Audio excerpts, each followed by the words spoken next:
How is everyone? Good afternoon, good evening, good day, good whatever. Speaking of good, I've got Glenn with me as well. I don't know if that's good. Hi.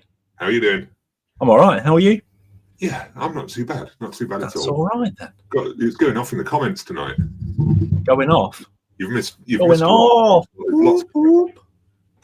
Okay. Yeah. What have you been? What have you been up to? What have I been up to? I've not done a lot today. My usual family routine of where I have to go and things I have to do, that kind of stuff. But other than that, just kind of kicking back this afternoon. Not really done a great deal. Flicked around on the TV and couldn't settle on what I wanted to watch. And I had the opportunity to catch a film and couldn't decide on anything. So nothing. What about yourself? Today I've been to IKEA. Right, okay. With the family, which has its moments when you're dragging kids around IKEA, especially kids that want to sit on every sofa and in every seat in the place. It's difficult to get around and concentrate on what you're doing. Also went shopping for other bits and bobs, and it's just been a general standard sort of day. Very low down. Let me just lift my chair up a little bit. Yeah, so before I go into what else I've been up to today and stuff as well, I'm going to read through the comments and see who we've got with us. I know we've got a lot of people that have been commenting already, and I don't want to get lost too much in here, but we've got people with us. We've got Jerry Carr's in the chat with us. We've got Woody in the chat with us as well. We've got Sir Meows a lot is with us. Hello, everyone. Yeah. Hello, Sir Meows a lot. We've got Morton's Movie Reviews is in here. And Selene PLO is with us as well. Hey there, Phil, Glenn, and everyone else in the chat. This should be fun to have the discussion. It's not a discussion. I'm going to tell you what I think, and you're going to like it. Yeah. Not really. We'll might get Glenn's opinion as well, and we'll see what the other opinions in the comments. I'm always wrong anyway. Yeah, so don't worry about it. As well. Like the stream, guys. Yeah, Jerry, you know what we like. Darren G, good evening, guys. Good evening, Darren. I've got, I don't know if I mentioned already, Clark of Many. I've just thrown up around the comments, but John Robinson with us as well. Good evening, everyone. Good John. Evening to John. Matthew Alder is with us. Good evening, Matthew. Good evening, everyone. Martin's Movie Cupboard in the house. Good evening, all. Good evening, Martin. Grateful Black. Howdy, everyone. We've got Blu-ray Mark. Evening, everyone. Matthew Alder just mentioned, anyone else having problems with late Royal Mail deliveries? I'm not having any Royal Mail problems around me. They're normally quite on the ball, to be fair, Royal Mail around my area. I've noticed when you send anything on track 24 or track 48, it is literally not the next day or 2 days. You now need to allow a day for processing before that 24 or 48 kicks in. So I've encountered that, but other than that, no, been all right. We've got Adam Ragg with us as well. Good evening, Adam. Evening, Adam. John the Movie Man. What's up, guys? What's up? Jerry T says, a very good evening, Phil and Glenn and all collectors. Adam said, IKEA meatballs for lunch. We did not. We didn't. We went there at the right time, and we got two biscuit tins of biscuits. No movies in there. They've got biscuits in there, so we've got a couple of tins of those. That's what biscuit tins should be made for. Yes. We've got Big Jace in the house as well. Big Jace. Good evening, Big Jace. Jeremy says Glenn is here. Oh my God. Hello. Bonjour, Jeremy. I made it. He left it to the last minute. He keeps. I finally sent out that Turtles picture disc that I said to Jeremy that I'd send him months ago. Anyway, I finally sent it, but I sent a nice little note in there, and some of it was French, and then Jeremy replied with a lot of French, and I didn't understand. Yeah. Dummy. Yeah. Ignorant British man. Completely. Yeah. Real Sketchman, why are we here? Hey, everyone. I don't know. I'm thinking that, there's stuff I could be doing, actually. So I'm just going to log out and hi. Batcave with us as well. Good evening, Batcave. Good evening, Batcave. Hey, guys. Can't watch live today, but just wanted to say hello. We'll watch tomorrow. I'll be waiting for your comments. Then how is Monday? Is Monday all right? Is Monday been good for you? I hope Monday's okay. That's all that matters. So Meows a Lot says actual biscuit tins. Actual. In response to the Royal Mail thing, Clock of Money, Royal Mail gave me 20 minutes notice before delivery last week. Real mess in the southeast. Adam Ragg says, I'd say late Royal Mail deliveries are area dependent, struggling for staff at the moment everywhere. And sometimes stuff doesn't go out. Simple as that, unfortunately. Yeah, I mean, we've had, obviously, I talked ages ago about Lynn's little pet portrait art business type thing, and she's doing fantastic with it. And when we've sent some of them out, they're being delivered like Sunday nights at 7:45 and things like that. It's crazy. Crikey. So I think they are struggling and having to kind of fill in the gaps where they can. Yeah, Matthew just said his post's 2 weeks late. 2 weeks late? Yeah. Wow. In my area, when I've ordered from HMV before and it's a Monday delivery, I've had notification from HMV saying expect it on Monday, but normally Royal Mail gets to me the Saturday before anyway. So I think I'm quite lucky in a way. Jerry says, all hail Phil and Glenn. All hail. Thanks, Jerry. DD, just started my initial collection. It is expensive. Then every good movie had an anniversary, so they all dropped over the last 2 months. Got about 50 movies and a little over 60 vinyl CD albums. Oh, you'll get some collecting opinions from us a little later, I think.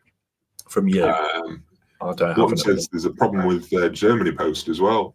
Oh, God, the world's going to Shizer. Yeah. Anyway, so I went to, I mentioned earlier, I went to IKEA earlier. We were actually shopping for a sofa for the room. We've not had a room. The room. Yeah. So we've found one we like. We've not ordered it yet. I just had to have a quick measure up in the room. Anyway, but a hot take for this. Obviously, you've seen the setup that I've got now, and it's about the seating. What would you do about the seating in here? Because people say, "Oh, you're setting it up like you want your sort of home cinema type thing with the soundbar and stuff like that going off." And a lot of people have said, "Oh, you need cinema style seating or seating with the console in the middle and things like that." And my hot take is, no, I don't. I want it's my home, it's my house. I don't want it to be cinema style seating and have the consoles in the middle and things like that. I want to kick my feet up. I want to slouch about. I want to cuddle with my family if I want to on there. I don't want cinema style seating where I'm just. I want to cuddle with my mistress, family. Oh, damn it. Yeah. So we're going for sort of a bigger sofa that's just slouching, comfortable, and things like that. Why do people feel that I need cinema seating just because I'm setting up with a big screen? I want to slouch about at home. I want to kick my feet up in my PJs and scratch my nuts and do whatever. And what do you think to that for the seating in the house? Would you have a sofa or would you go for the cinema style seating? Please don't say scratch your nuts again. That's completely unnecessary. It gets away from me. But what sort of seating do you think I'm missing a trick not going for cinema style? No, I mean, I think originally it was kind of like it was a bit of a home cinema room, but then it's kind of become a family room and it's multifunctional and all that kind of stuff. If it was just, if I got like a proper kind of home cinema, I think I would go for individual leather chairs that were recliners and, a bit more cinema-based seating if it was a proper kind of movie room. But the fact that it's a family room with a big TV, big comfy sofa. I don't think I would, it depends what sort of room I was setting up and how big the room was and the style. But I think I'd always want a nice sofa just to kick my feet up, just to feel more comfortable, less formal as such. No, but I'm not talking like old cinema seating. You don't feel that way like when you're at Odeon and what have you, and you sit there and you recline it. Granted, you're a bit on top of each other, which is, when, spoiler alert, we went to the cinema the other day, I was sat next to other people and you're very conscious of like moving your arms and things like that. But you weren't. Yeah. You had nobody next to you. No, I was quite lucky. They got a whiff of you and were like, oh, God, no. Sort of, put my arm over the seat or anything like that, so it didn't matter too much. But come sit with me. With sorry, I just saw a comment here. Adam said, you have a media room, get a large oversized sofa with a chaise on one side. You know what, Adam? That's exactly what we've picked out. That's exactly the sort of thing that we've picked out. And the sofa part to it actually folds out into a bed as well. So it folds out into a double bed. So I think as the kids get older, if they have like friends sleeping over or anything like that, then we can use that as a bed if needed. I'm sorry, you're allowing your children in that room? Yeah, unfortunately, they will be supervised. But the other thing I've been doing in that room, I built a desk in there. So I've got a little desk in the corner. Well, no, it's not in the corner, on the wall. That, does need cable management doing. This was just a quick setup. But as I was building that desk in the corner, I put on YouTube and I had a concert playing. I thought I'll find a concert on YouTube and put that playing. I'll tell you what, I'm loving the soundbar. Really am. It's a great, great soundbar. And to have this live concert blasting through that as I was putting together the desk, I was in my element. I was fine. I was tinkering around and got this concert blasting out and really enjoyed it. Did you go with the Sabrina Carpenter short and sweet tour? No. I know you love that. I went with an Alter Bridge concert. Similar. Yeah, very similar. Yeah. Well, anyway, now I've finished rambling. Jerry just says Phil needs a mustard chair. So, does anybody need a mustard chair? I don't think anybody needs a mustard chair. There, Phil. There. I know. I saw. It's there. I saw. No explanation needed. Near the randomly, near the mustard midsummer, and the mustardy looking Chucky box. Couldn't remember what it was called then. Right. Now I've done my room update, which wasn't very big, really. I'm going to jump back to the comments. So, One's Movie Review says, I've got a bunch of things coming tomorrow, and it was supposed to be here last Friday. So another delay. That's not too bad if it lands tomorrow. Not too bad. The whole hot take thing has become about the Royal Mail, by the looks of things. It does. Luke's Film Unboxings. Hi, Phil. Your channel is awesome. Thank you, Luke. Just watched The Mask on 4K and it looked and sounded great. I've not seen any screenshots from that, but one thing I did see earlier, I've not got screenshots ready for it because I was too slow and too lazy, but did use, I assume you looked because you sent me the link, the pictures for the Turtles, Blu-ray versus 4K. I didn't click on it because I didn't care. I had to look through. Oh. You don't care, so I'm going to talk about it anyway, care or not. But you know, I didn't order the 4K, so I've got the Blu-ray here. But one thing is, I looked through the screenshots and actually I realised that for the Turtles movies, looking at the difference in quality of the pictures from the Blu-ray to the 4K, I just don't give enough of a damn to upgrade it. It really, I looked through the pictures and thought, you know what, I don't give a damn. I'm not interested in upgrading. I really should stop away from it because it's not movies for me. Now, I do appreciate that some people do love the movies, and you know, it's a nice upgrade in the picture for them. But for me, I just didn't feel any impulse that looks a lot better. I need to jump for it. It was just it's a little bit brighter. Before you started this little rant, should you have not pre-warned Jeremy that you were about to do it? No, Jeremy's all right. He'll comment. He'll argue against me if he needs to. He could have left the room or something rather than hear this slanderous barrage of insults. But yeah, I do appreciate that it's a nice upgrade for those that love the film enough. But looking through the pictures, I realised for me, I don't love the films enough to be bothered about that change in picture quality. So yeah, that dawned on me. Speaking of Jeremy says Lynn's still in the other room. She's been absent for a couple of weeks.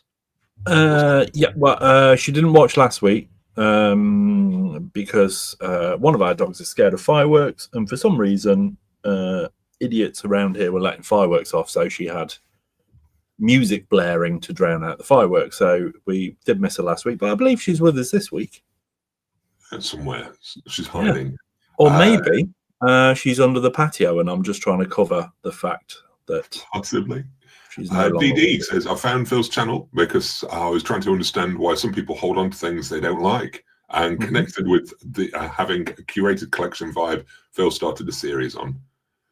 I try. I tried to change the content a bit the last couple of weeks because some people weren't happy with me moaning too much. So it's been a little different the last couple of weeks, but we'll get back to the whinging a little bit more. I have just very quickly typed a message to pretend that Lynn's here. Oh, okay. Yeah. Actually, oh, look, she's there, Jeremy. She's there, Jeremy. Yeah. With relation to the sofa thing, that's what the family viewing is all about, whether you and your family can enjoy together. And I think the seating kind of ties in with that rather than sitting separate from each other. And it's about enjoying the films together. And if I'm on my own, then enjoying lounging about and putting my feet up and not being bothered what position I'm sort of sat in as I'm watching the movie. Sorry, I threw a shape there, and I realised it. You really did. You kind of look like you'd fallen out of a window, quite frankly. DD, I don't have those collect everything vibes, but I simply just can't understand having so many movies that you can't watch or enjoy them. For me, I'd say if you don't watch it for 2 years in a row, it's got to go. DD, you have come to the right place. Yes. I'd be inclined to agree to some extent. Some of the movies I want to keep, I've not watched in 2 years, but I know there are movies that I would go back to. But yeah, it has to be a really special movie now, I think. I think it depends on your lifestyle and how often you get around to movies. If it's like once a week, then, that's one thing. But as we've established on here, there's a lot of people that can blast through 8 or 10 movies in a week. Jealous. Very jealous. Alex Great says Alter Bridge is great. Seen them about 4 times. That's good. I've not seen Alter Bridge once actually. It's we were looking at tickets for next year, but I don't think the wife got any. I think she was talking about it, but might be in my Christmas packet. I don't know. Surprise Christmas gift. Who knows? Adam says we have Sonos in 5 rooms and love its ease of use. I'm hoping to add the surrounds to it soon, Adam, and see what difference that makes as well. But I think the sound that comes out of that sound bar is, for me, really impressive. But I've not really had a sound bar before, just what friends have had that I've listened to that have been okay. So this is like head and shoulders for me above anything that I've heard before from a sound bar. Big J says, loved watching the shopping video with you both. That toy shop looked amazing. And it was the last place was great. I'd just like to point out the very first shot, Lynn went straight away. Oh God, people will think we live there. I mean, bear in mind that's not your house, but that was opposite your house, wasn't it? Yeah. So yeah, I mean, God, I'd never lived there. No who'd live there? Who'd live there? Yeah, they'll set the camera up outside of his house and then want to spoil the magic of movies, but I'd pulled up about 10 minutes before that. But yes, I'm glad you enjoyed the video. I just found myself to look that, but there we go. That's it. You focus on the positives. Yeah, absolutely. Well, I think you do, don't you? I kept forgetting that the camera was there half the time. I know. I was just shopping away, and I kept going, "Oh, have you seen this, Phil? This is in." Like, turn around, there's a camera in my face. Forgot I was mic'd up the whole time. It wasn't the smoothest, but there we go. Yeah, Morton says I cancelled my Teenage Mutant Ninja Mutant Ninja Turtles order. There's an extra one in there. It threw me off. They've been training harder. They're double ninja now. Yes. James says the original TMNT is the most accurate comic movie. Might be, but it's not that great. Jeremy says Phil's a blasphemer, but as an American, I believe Phil should be free to voice his opinion, even though he's a heretic. So heretic. 5th Amendment, 6th Amendment, 7th Amendment, 8th Amendment. One of those amendments has got a number in front of it. Yeah, one of them was right. Yeah. Alex Great, provided my current copy isn't terrible, I'll generally hold off getting a new version until it's on sale. I think it's worth doing it that way, to be honest, Alex. I think unless you're wanting to watch it straight away, then it's always going to drop in price, unless you want a big fancy box. Although, I say, unless you want a big fancy box, a lot of the Arrow releases recently, limited or slipcovered or anything like that, they all end up in the sale. None sell out before the sale. Everything goes into the sale now. I've not seen anything not do for quite some time. They've just sold out previous to it. Do you think less call, or are they actually manufacturing less copies? I don't know. I don't know if it's the titles that they're picking, or that they are too quick to duplicate things that have come before from other companies and stuff like that. Because try and think something like The Gift, for example. That's been out on imprint. It's been out somewhere else as well, and then they release it. So everyone's already imported that Blu-ray or 4K from somewhere else. So therefore, I mean, they always announce now we are doing. I mean, they always say limited edition, but do they say X amount, 1,000 copies these days? I've not noticed. Yeah, I don't know if I've noticed that. So it's when they go, well, it's limited edition, so everybody goes crazy, and then they kind of go, we've only got 100 left in the warehouse. But I'm never quite aware of how many they've got in the first place. So it's hard to gauge it. Yes.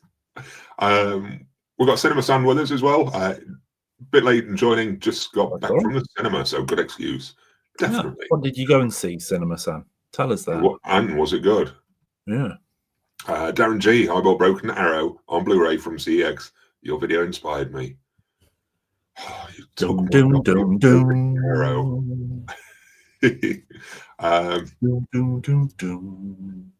So meows a lot. Watching Glenn find Glenn in Phil's shopping video was something special. Yeah, you quite like that. The worst Chucky movie, but that was the only connection.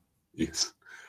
Jerry Chia, I will be getting the new Magnetar 4K player next year. What is that, Jerry? I've not heard of that. No, I'm not aware of that. Just as tell us, Jerry. Jerry, tell us more. Yes. Jerry. Grateful Black said the Good, Bad, and the Ugly 4K Arrow limited issue box set sold out quickly before it was issued. So that was probably again. Do we know? Were there 10,000 copies of it? Were there 300 copies of it? Do we know? Yeah. What are your thoughts on 4K release that is steelbook only? If it's a movie you like, would you buy it or leave it if you don't collect biscuit tins?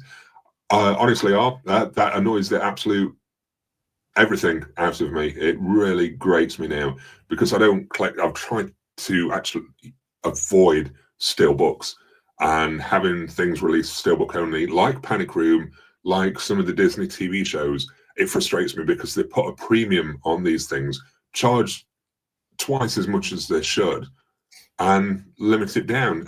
It annoys me. I have bought a couple of steelbooks before just because it's been literally the only option, but it annoys me. It really does. It makes me want to swear right now. I hate it. I hate that sort of marketing method of forced premium pricing. Sorry, I was stilted on my delivery there, trying to think of the right words. All right. You should have just gone, poo willy bum, and just yeah. I'd find this a lot easier if you'd let me swear, but then it'd just be far too many swear words. The Monsters was said to only be 4,000 copies, and they came out and said they were getting more because it sold so good. There is no true number. How many there is? And that's the problem with some of them as well. It's like they're finding things in the back of the warehouse. They're finding things that have been returned or whatever, and suddenly there's a whole number of other things. Are they artificially showing that things are sold out? Of course they are. Keeping stock. I wonder. Hey guys, we've just found another pallet. Right. Well, whoever's sorting your computer system and stock control needs firing straight away if they didn't know they hadn't been sold and gone out. Yeah. It's rubbish. They talk crap. Grateful Black says Magnetar 4K players cost around £2,000 each. Dollar bill, y'all. What does it do? Make it rain. Morton's Movie Reviews. I have started to resave and to get a region-free player again. Hopefully 3 or 4 months I'll get it. We're going to talk about that a little bit on these hot takes as well. Alex Gray, I've seen things claim to be out of stock and then about a week later they're back. I've seen that before as well. Jeremy, don't like biscuit tins, even though I have a couple. So torn about getting the Moon Knight series because of it. On with you. I hate the forced nature of it, but ours has agreed trying to decide about Taxi Driver 4K as it's steelbook only. I think the worst culprits for this steelbook only thing are Disney. A few of the other companies I've seen actually release the Amarais further down the line at a bit of a cheaper price, but I think Disney are just sticking with their steelbook only limited edition things because, I mean, Panic Room, for example, that seems to be selling out, disappearing, and then coming back again.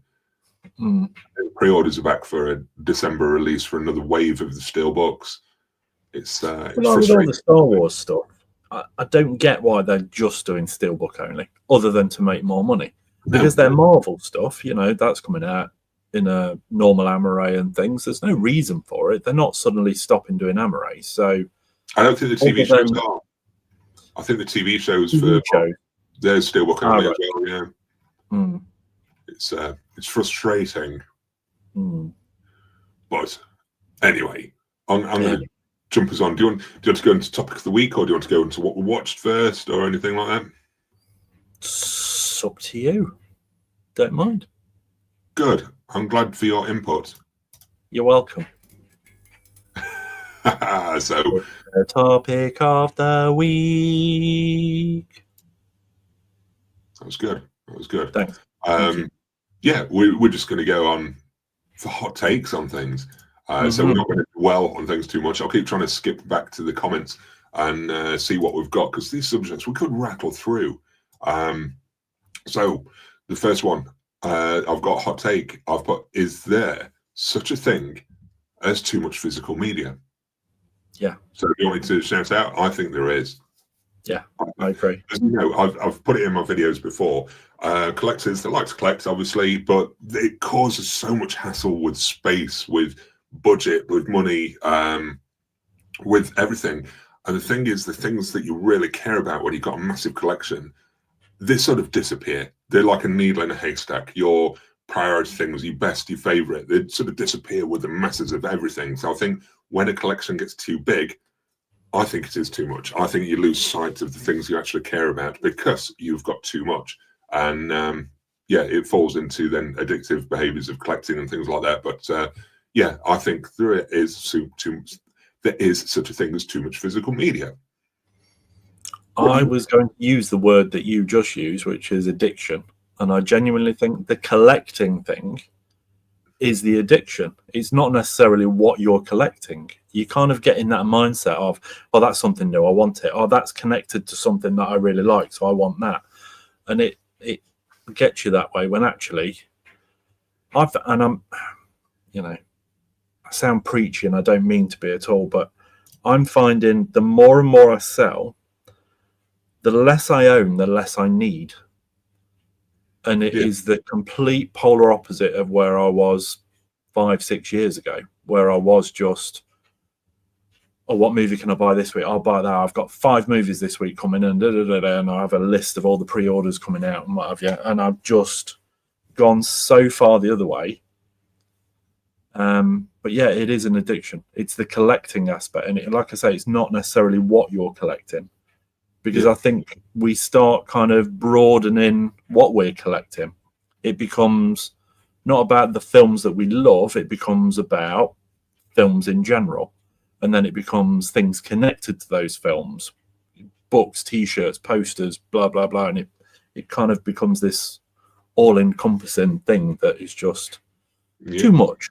But yeah, bringing it back, yeah, there's too much physical media. Yes, I agree. This one.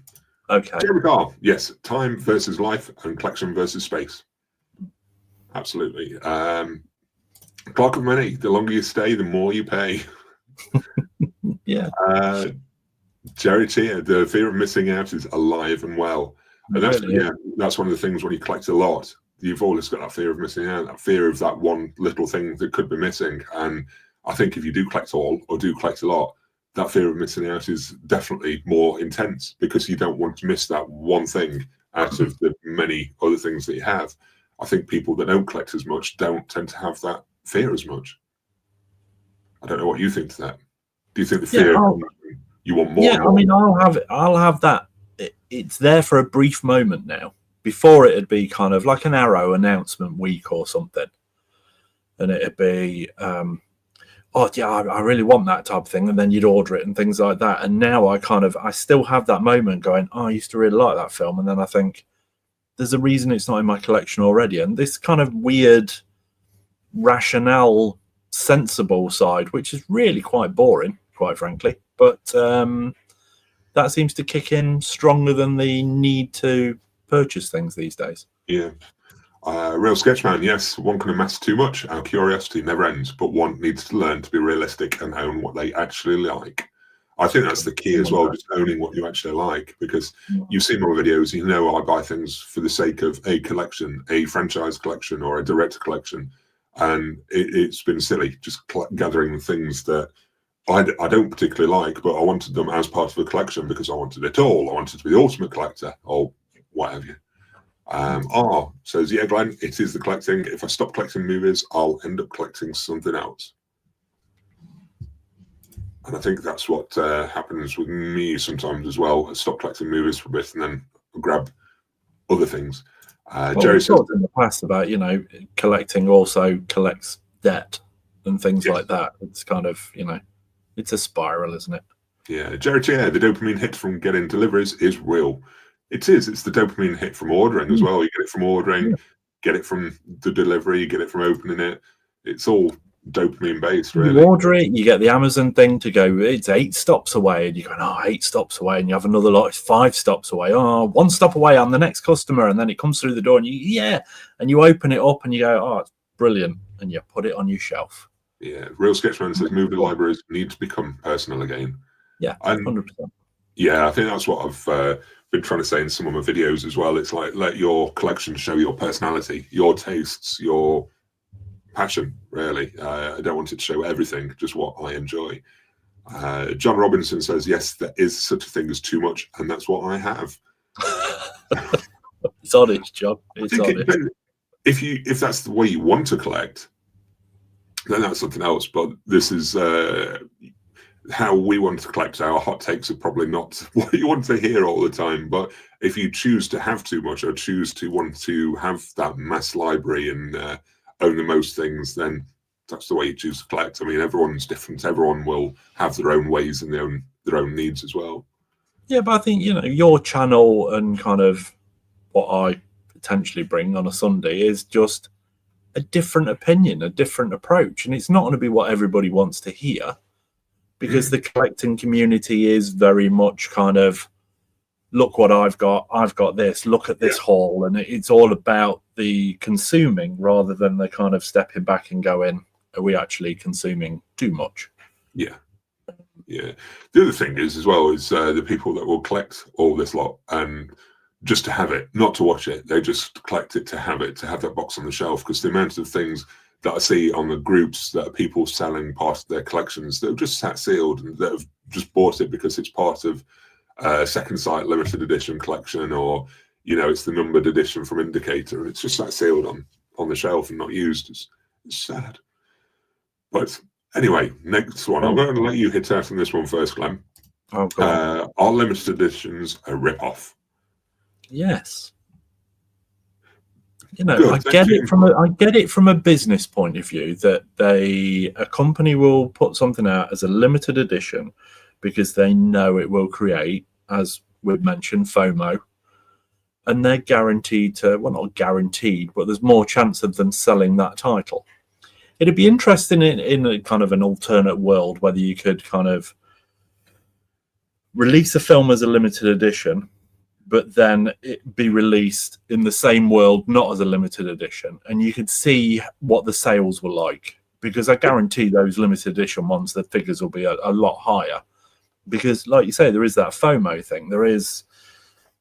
It's almost putting it out there as a test.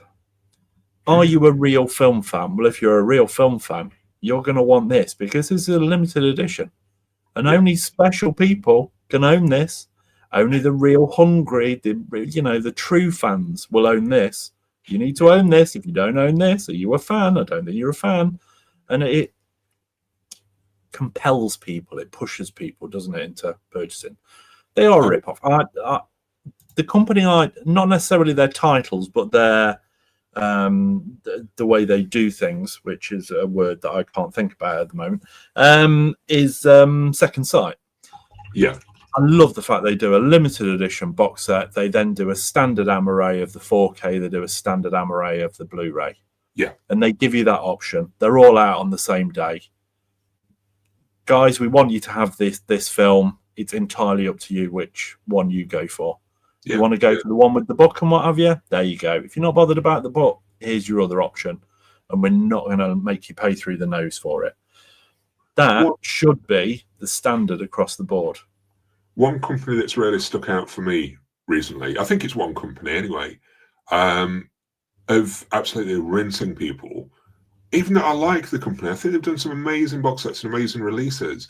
But is it Imprint that do these as well? That have done, there's that massive box for The Keep, and the massive box for Dune, and the massive book box thing for Neverending Story, and the Halloween pumpkin and stuff like that. These are quite premium limited editions, but the prices are absolutely insane. It's a silly amount of money, and you get very, very little for that money, really. I mean, I'd love to see a couple of these things in the flesh, because I think for what they're charging for these, I think it's massively inflated, massively. And no, but when you think about it, that Doom one, you did get a little bag of sand with it, didn't you? So it's silly. What does it add to the movie for you, these sort of editions? Because to me, it adds absolutely nothing to it. Looks cool on the shelf, don't get me wrong. These things, they look cool, but they're renting you. Just go out and buy a Hot Toy or a NECA figure or something like that for the movie, love, or some kind of bust for the Sandworm from Dune or something. Don't go spending hundreds on this bloody box that's going to sit. You're paying for the status of, I am one of those few people that owns this. That's it. That's what you are ultimately paying for. Exactly. I've got the limited edition, but you're paying a premium for it. You're paying way more than you should. I mean, even the smaller box sets from even Arrow, the hard box things, they don't add any real value. The cost the distributor, Arrow or whoever, I'm not just saying Arrow, but the cost of the distributor very little. You've got the cardboard case and you've got the poster or booklet or something like that. It costs very little, yet the cost to us, it doubles the price of the release. Yes, they're a rip-off. There are a rip-off. And I bloody wish they'd be more upfront about the costs or reduce something down, because it's getting ridiculous to be a collector now. It really is. So there. Back to comments. And then back to the next. Let me put the next hot take subject in the thing in a second as well. But comments. Morning. Thanks to Phil, I've started selling the run of movies that I don't like from a franchise, such as Lake Placid, Bats. Next month I'll hit the collection again to see what else I can sell. What do you think to Bats? Did you know it had a sequel? I didn't know it had a sequel. I know Lake Placid's had about 4 sequels, hasn't it? And I've never watched any of them. I love the first one. First one's great. Well, that's. I'm going to put the. Let me pick the next ones on here. I'm going to pick a topic based on that, Morton. I've got it written down already, but I'll read the comments and then we'll come to this topic. We're coming back to you, Morton. This comment. Come back to you, Morton. Stay there, Morton. Yeah. Stay alive. I will find you. Clock of Money. If there is a reprinted 12 months later, yes, rip off. And that's the other thing, isn't it? It's the delay of the standard editions and only having that limited option. It's annoying. Jerry Cheer, some limited editions are rip-offs. Jeremy Carr, if I may be so blunt as someone with OCD, franchises are detrimental to people with it. For example, sequels that aren't necessarily good, or completing a toy figure line when you only like a couple. Yeah, I agree. They're playing into that. And I bet it makes it worse for you, Jeremy. I know it's bad for a lot of people anyway, but if you do suffer from OCD, the spines with the numbers on them for a collection, it really does play into that HMV premium collection, the indicator releases, everything with the number on, it can play into that OCD, and they use it. They use it because they know that some people do suffer like that. Yep. Which is horrible, really, but business. Grateful Black, the problem is that there are so many collectors on YouTube that seem to be getting everything. I mean, there's one guy out there who gets every issue of each film, including Blu-ray, 4K, Steelbook, etc. That to me, it's pushing it too far for buying several editions, the same editions, just with this different cover art and things like that. There's no difference in it at all. There's no different extras, no different anything else. What do you think to that when you buy several copies of the same film, same edition, should I say? Well, I mean, you know my thoughts on it. It's owning more than one copy of the same film. You know, if that doesn't apply to movies where the extras are completely different. If it's a film you love and you want the film and you want, you know, all the extras involved in that film, or the making of documentaries, the audio commentaries and things like that, and that means owning like 2 copies of the same film or something, fair enough, you go for your life. But when people are buying the same film over and over again, yes, you might love that film, but that just feels so unnecessary. I was going to be really rude then and say insane, but I think it does a little bit. There's no reason for it. Okay. You know, you love that film, great, but I mean, there's an argument where, you know, and we've talked about it before, where people get films on different formats and the same film on different formats and things.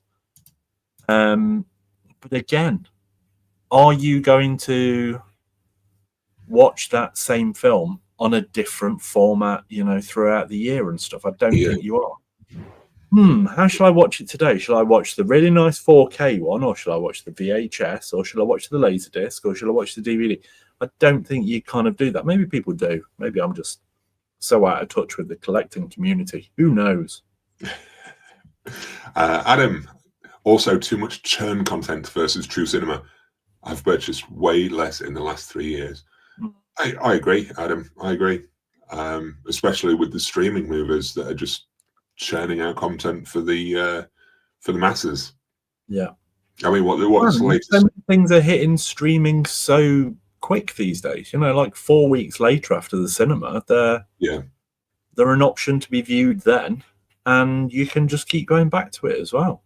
So why do you need to own a copy of some things that are just a bit mediocre? True. Rare books. If you have a lot of things in your collection that you haven't interacted with, it's harder to appreciate it, I believe. So I gradually interact with it all. There we go. I think if you don't interact with it or use it for a long, long time, then does it need to be there sometimes? Alex, great. Limited editions are fine if you're a massive fan of the film and the extras are worthwhile. And I think that's where a lot of us need to draw the line as well, that we are buying the limited editions for those movies that are special to us, rather than buying it for the sake of it being a limited edition. I think that's the key. It's certainly the key for my collecting and what I want to do going forward, rather than just buying the limited edition for the sake of it. Buy it because it's a movie I love.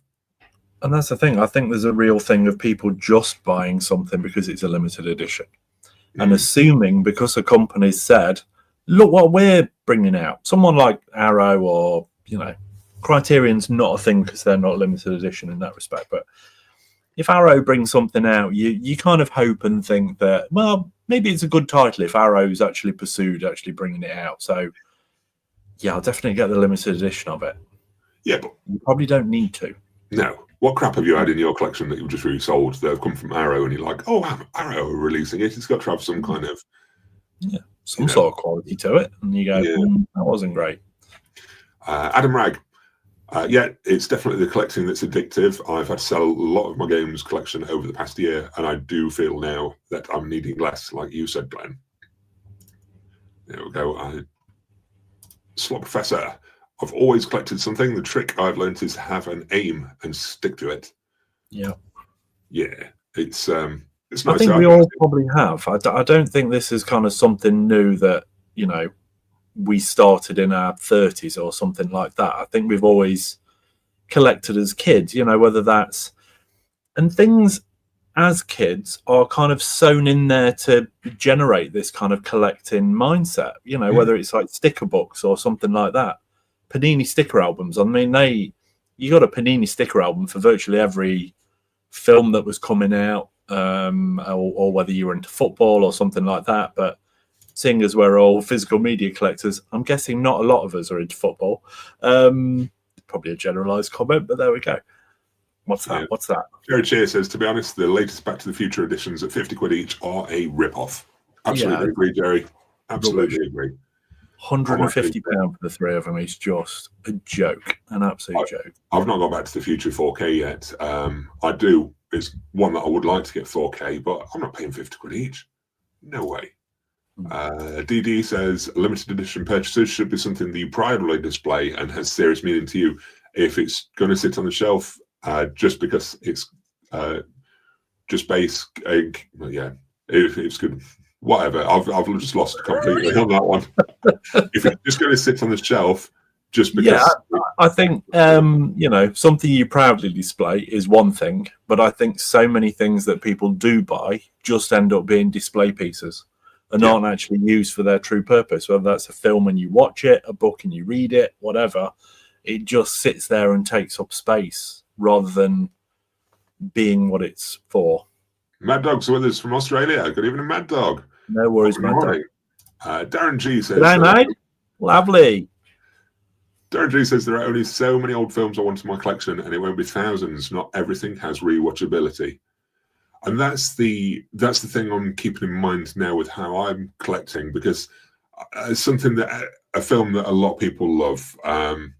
I really enjoyed was Oppenheimer, and it's not a film I want in my collection because I can't see me going back to it for years. So it doesn't seem worth adding it to the collection yet. I might do in the future. I'm not saying I will never own it, but at the minute I'm not ready for a rewatch. So why should I buy something to sit on my shelf?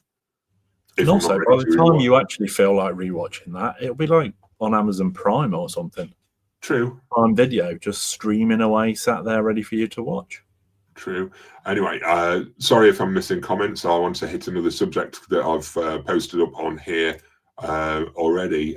It was never complete a franchise. It's just not worth it.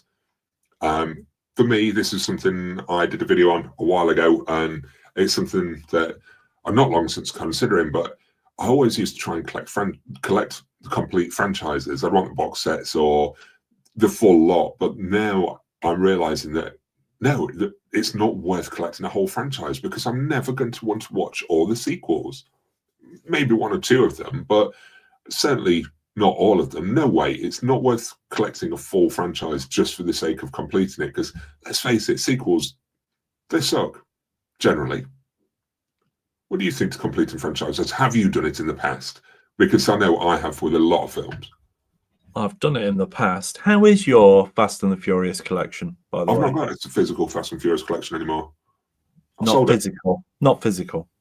Oh, it's on digital. I can't get rid of that. It's not sellable or removable. So, okay.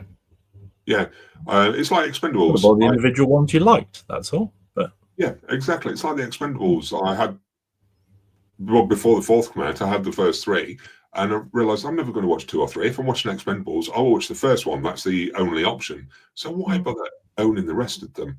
And it's like Morton was just saying earlier. I think did I save his comment? Just about the Lake Placid. He had all of the Lake Placid movies.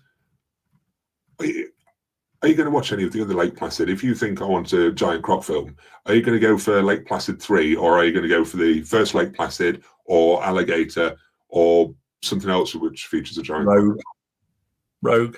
Rogue was a great movie. Rogue, yes, Rogue was good. I've got that on the shelf as well. That was a decent one. Yeah.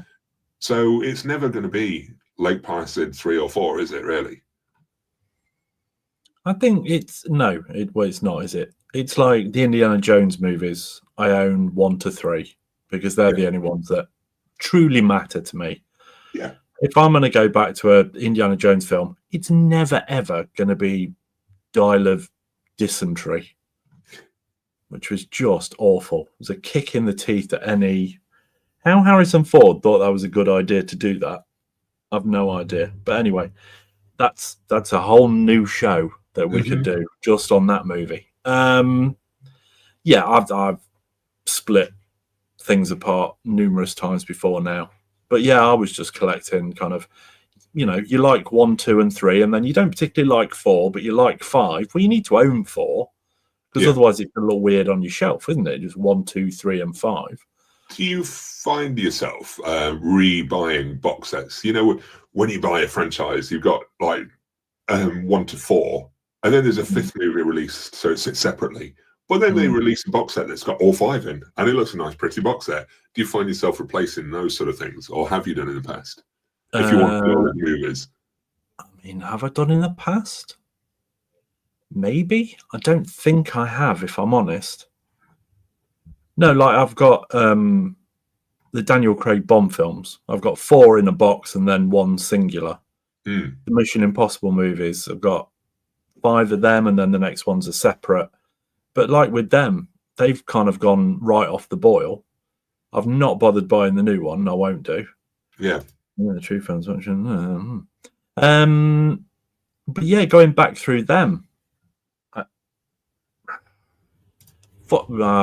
we've had this whole conversation about Fallout being peak Mission Impossible and going downhill since then. Yeah, Tom G said about Die Hard 1 and 3 doesn't like 2. I mean, that's a hot take. Yeah, not liking Die Harder.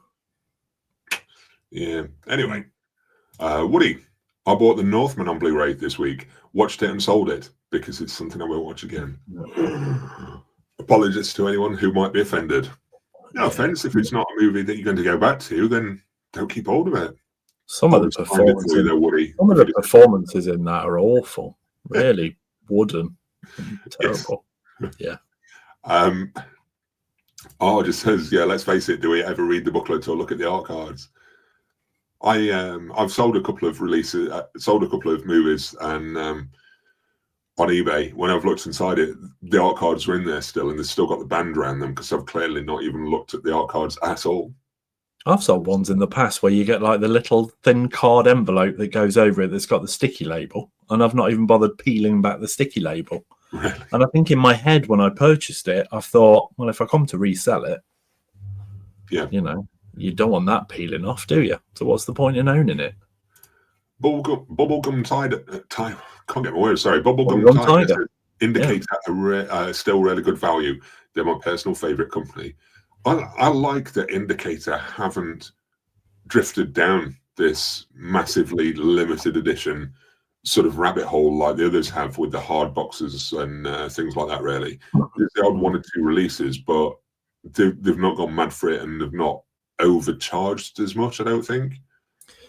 It's what was the difference between Indicator did do like limited runs of things, and other than the actual shape of the Amaray, what were the differences between? There's a couple of hard boxes. They had the Irreversible one and they had a Road Games one, but then they came out with the standard editions as well. They weren't as overpriced as some of the other companies that we see.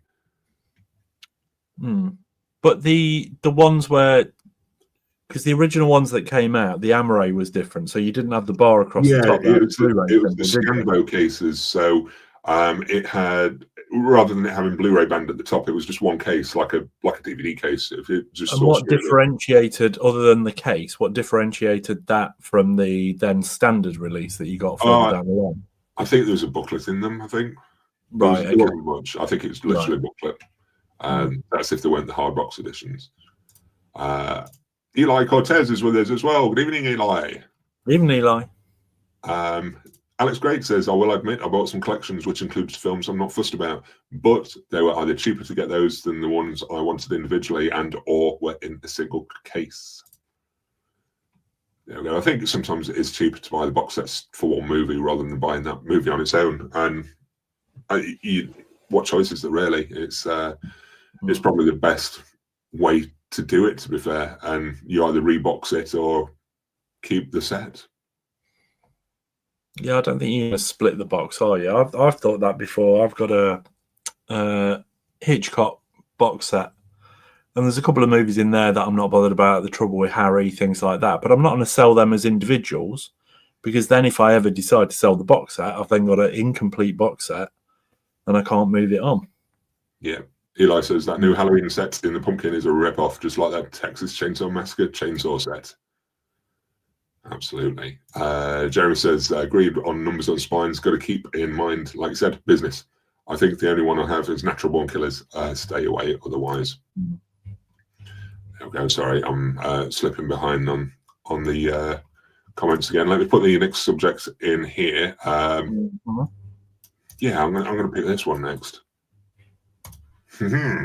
Prepare comments. So I'm dropping another one for the next question to Glenn. Next thing posed to Glenn.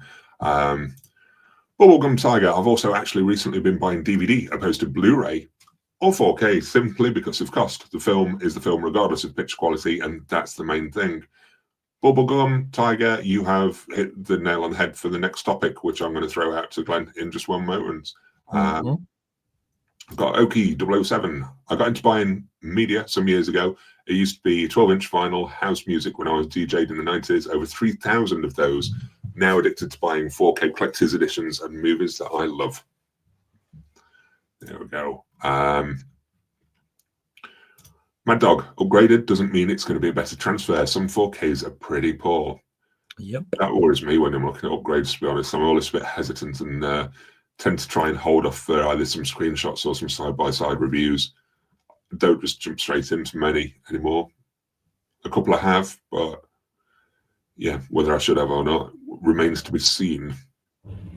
Anyway, the next topic, Glenn, we're going to be back and forth a bit on this one, but format matters.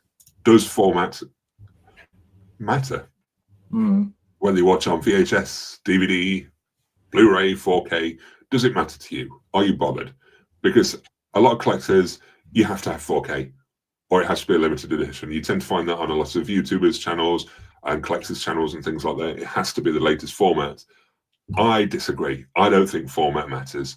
If you want to enjoy a movie on DVD, you enjoy that movie on DVD. Let's talk about the movie. I want to talk about the movie. I don't want to talk about the bit rate or the pixels or anything like that. I want to talk about the film. I don't care what you watched on. Just talk about the movie. You enjoy it how you want, however you prefer. It doesn't matter to me. Let's talk film. What do you think? Do you think format matters? Yeah. Cool. Good story. Yeah. No, I do. I struggle going back to standard definition now. Well, that's you. That's you. Yeah, well, that's what I'm saying. It's just my opinion. Yeah. Blu-ray for me is kind of the standard that is the most enjoyable to kind of watch a film at. 4K is very nice for certain things. I don't think it's necessary for all. I've encountered some 4K copies of stuff that I just don't think is any better than the Blu-ray, and I've reverted back to the Blu-ray. You know, we've often talked about Point Break. I thought that was a really poor release. Yeah, I've not watched that yet. And just reverted back to the Blu-ray. It didn't need it. I personally struggle to now watch standard definition stuff, and I find it distracts me from my enjoyment of what I'm watching, to be honest. Yeah. I think there's a time and a place, and like I've said before, you know, if you were going to sit down and watch Evil Dead on VHS or something, great. I think it'd add to it. I think, you know, a real nostalgia kick and things like that. For me, if I can get the Blu-ray, I'm happiest at that. Yeah, I can. I find if it's not good enough quality, you know, it's kind of like in the old days when we used to watch pirated movies and things like that. How we watched some of them, they were just bloody awful. Yeah. But I find it distracting. Something like Blu-ray, high definition, 1080p. Yeah, I'm great. I'm happy at that. I'm with you. For me, I would always go for either the Blu-ray or 4K. That's a given. It matters to me. But for someone else, if you're talking to someone else, if I'm talking to you and you said you watched a movie on VHS or watched a movie on DVD, I don't want the discussion to be about the format. I want it to be about the movie. So my preference, yes, it matters. I know I want the Blu-ray or 4K. I'll watch the DVD if that's the only thing available.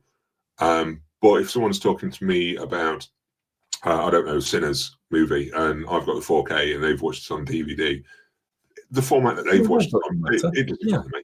if the people prefer the DVD, then that's their preference. That's how they choose to watch it. I wouldn't, but I don't want to call people out because they watched it on DVD. I don't want to do that. I'd rather have the discussion about the film or the extras or anything like that.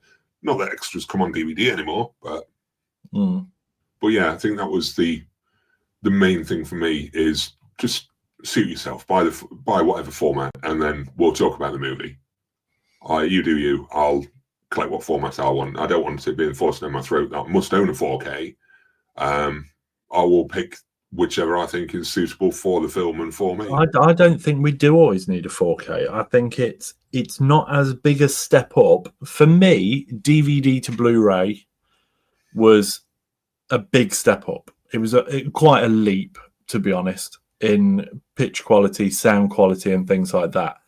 Yeah. 4K from Blu-ray isn't as much. It's not as obvious. It doesn't kind of add, it does change sound formatting and things like that as well, and color grading, HDR, all these types of things.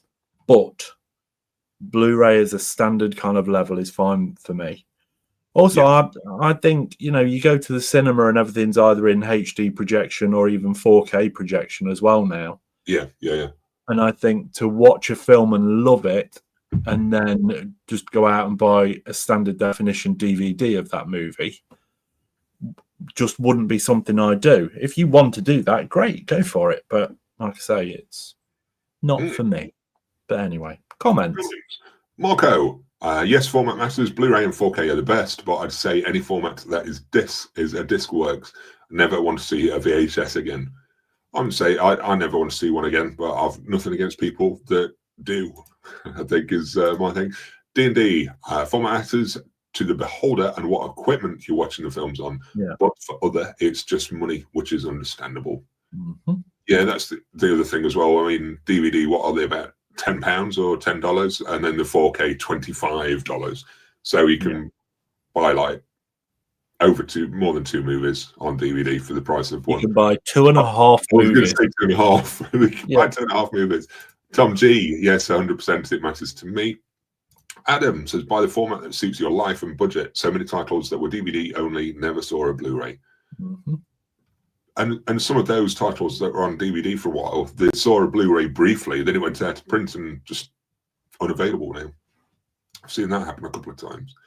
Alex, format doesn't matter so long as you think the quality extras are good. I mainly stick with Blu-ray unless it's only released 4K or stuck on DVD. Modern movie reviews. I love Blu-rays. The quality is great. I don't see much difference between 4K, at least with my TV, and I have a 4K TV. There we go. Shandy.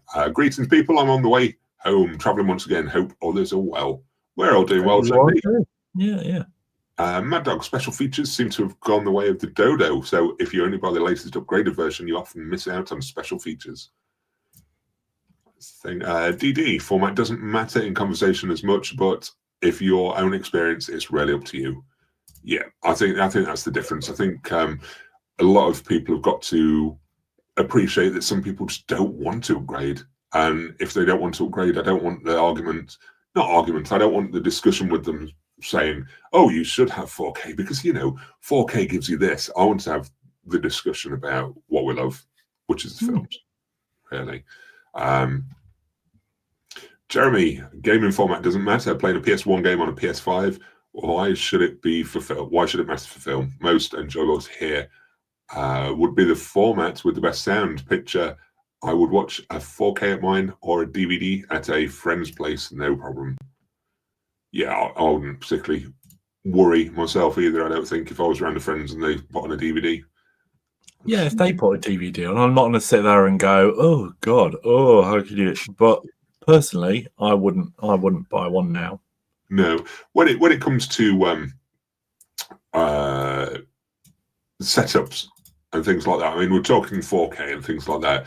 The other thing that I wanted to get in here was you need the best equipment to be able to enjoy your movie. You need the best TV. You need the best sound system. You need the best of everything to enjoy a movie. Absolute nonsense. You enjoyed the movie however you want.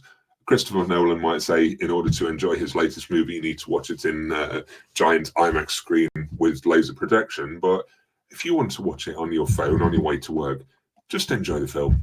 Just enjoy the film how you feel comfortable. No matter if you've got your headphones in on your phone or watching it on TV at home, it doesn't matter. Just enjoy the content. So anyway, do you think you need the best equipment to enjoy films? No, not really. You've just got to go with what you've got, haven't you? Yeah. Well, you can, it's just, if it's down to Christopher Nolan, we'd all be buying bloody IMAX screens for our front room and stuff. Yeah. Yeah, take the top floor out. We've got to drop this great big screen in. It needs to fit that wall. Otherwise, you're not going to thoroughly enjoy his movies. I think you don't need to go crazy. People always, there's joking kind of memes online and stuff where people will have like an old black and white little portable TV or something like that. Yeah. And they superimpose, like, let's say, a Christopher Nolan film, and they go, I'm watching it how the director intended. And, will you get more out of a film if it's on a bigger screen and, stuff? Yeah, probably. That's why cinema screens are big. We don't all go to the cinema and it's just a tiny little 2-foot by 3-foot screen, do we? We wouldn't bother going. We go because it's a spectacle and you can sit back and it's loud sound and things like that. Otherwise, we wouldn't go. Yeah. So there's an argument for that, but you've just got to go with what you've got, haven't you? Exactly. And I think the reason I sort of put that in there is because I see a lot of videos and things like that with the people that do the physical media YouTube channels. They all have a tendency to push that you need to have certain setups or certain players or certain systems to be able to enjoy a movie. And I would put on there, depends on your budget. It doesn't matter. It doesn't matter what player you have, what surround system you have. Let's enjoy the content and do it that way. You go with what you can afford and things like that. You don't need the best. It would be nice. It would be nice to have the best. It would be nice to afford the best. But a lot of us, we can't always do the best. So should we feel shamed on that? Because some of the videos that I watched, it kind of makes you feel shameful if you've not got this player, if you've not got this, then you're not a true movie fan. You don't like movies because you've not got this LG C4 TV OLED thing, and you don't play it on the Panasonic UB820. You're not a film fan. Absolute nonsense. Enjoy the film as you want. Equipment doesn't matter. But again, personal taste and personal budget. I've gone for whatever I can in the room, and I'm going to upgrade it as and when I can. But equipment doesn't matter, and that's what Phil's wife said, and they've lived happily ever after. Anyway, Mad Vinyl Movies says, evening gents, I'm with Glenn on Blu-ray being the standard. I can still watch a DVD, some terrible, some good quality wise. I've got no plans to go 4K as Blu-ray does me fine on a projector. Mm-hmm. There we go. Tom G, Blu-ray would be enough for most modern movie, and Blu-ray has the exact transfer as a 4K. They look very different. Different. Yes. Morton's movie reviews. With my TV, I'll 100% see a difference between DVD, but when it comes to Blu-ray versus 4K, I don't see much difference. There we go. Let's skip on a little bit. Sorry, I'm just trying to get to this one. Morton's movie cupboard. The majority of my movies are DVD, and that's fine for most of them, but my personal preference is Blu-ray these days. Yeah, I'm about the same as well. Tom G says, good equipment, just like better transfers, give a better experience. It matters, of course, otherwise you wouldn't go to the cinema. Which is my point, yeah. DD, you don't need the best equipment, but there's a curve, and yes, it is a better experience objectively. Morton's movie reviews. I have a basic Sony 50-inch 4K TV and use my PS5 to play all videos. I've seen a lot of people shaming people for playing 4K through the PS5s. Oh, it's not the best. You don't want that. You need this player. But yeah, if that's what you're using and that's what you're happy with, then fine. Like I say, let's not be shaming anyone how they're watching something. Let's discuss what we're here to discuss. Collecting and movies. Jeremy Carr, sound equipment should be based off your living situation. It should not be based off high price. Individual results vary. Absolutely. Marco has a projector. I'd have loved a projector, but the room's not really suitable for it. Adam, I believe that good sound is just as important as good picture. That said, it really is personal choice and what budget, space allotment, like what you like, and who cares what others think. Yeah, I think so. You just got to go for your sort of personal choice. My personal choice would be to have full surround setup, but realistically, living situation and everything else, it's just not viable really. So soundbar was the thing. Clock of Many, when I play war movies, you can see birds bouncing up and down on my roof. That was what I was smiling at. I just read that. Yeah. Tom G, I've not found any of the YouTubers who review physical media really talk about what their equipment is at all. In fact, a few of the big ones use a soundbar and TV. There we go. John Robinson, I think you need a 65-inch or bigger to notice any difference between Blu-ray and 4K. I might have to run that experiment, but I don't think my eyes are good enough to notice the difference, to be honest. But it's like they're starting kind of putting out 8K stuff and what have you, and they've said the human eye isn't actually good enough to really benefit from an 8K picture source. So why are you even doing it then? Yeah. If we can only get to like 6.2 or something, then just put it out at 6.2 rather than doubling it. I'm sure there's some scientific reason why, but it's beyond me. The other another subject is when it comes to the limited. I'm back to the limited editions again. These big, giant collectors box sets are they actually worth collecting? Because where do you display them? Are they worth collecting? Because can you display them? You've got somewhere that you could display them on the back. I could see now. But how many people can display these things? Are they worth collecting because they're? Are they going to sit in people's cupboards? You were talking about the box sets for The Keep and Dune and things like that. That would literally sit over there, and whenever I wanted to watch the film, I'd have to crack it open and I'd just take out the standard little array that it comes in and what have you, and I'd close the box back up again. Yeah. I'm not going to kind of have that box on display and then everything out of it separated and placed around and things like that. I don't think anybody ever does. I think everything stays together in the box because you want it to stay nice and safe and together and things. I personally don't see the point. It should be, you were just talking about different formats and what have you, and it should be about the movie and things like that. That applies to these stupid box sets. It should just be about the movie. Yeah. And ultimately, that is all you're going to watch. Is it nice to have these things and there's no arguing with the collector mindset, because I know you can say, well, there's no point in having that Dune box set. What is the point in having big deal? It's got a poster in there. It's got a bag of sand and something else. It doesn't, for me, it doesn't increase my enjoyment of a movie at all.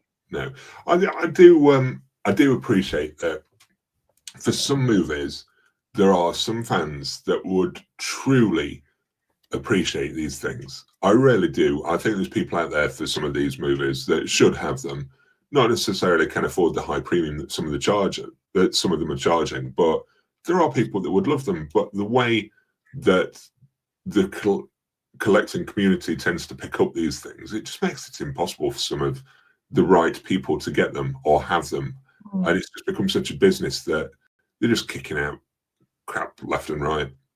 I think they're stupidly priced. I get that, people want to collect things to do with films that they love. I've got a bloody Ghostface mask sat over there. I've got a Shining poster.